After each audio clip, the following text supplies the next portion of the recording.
So I got an '06 Jetta and the ignition was stuck and wouldn't turn over. It was like froze completely and I couldn't figure it out. We tried squirting graphite powder in there, graphite lube, jiggling the column, everything, and nothing was working. So what I ended up doing was using a little bottle brush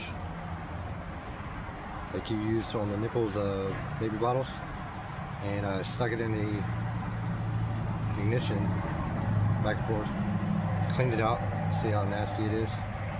It's got that graphite powder out of there, and seems to be working just fine.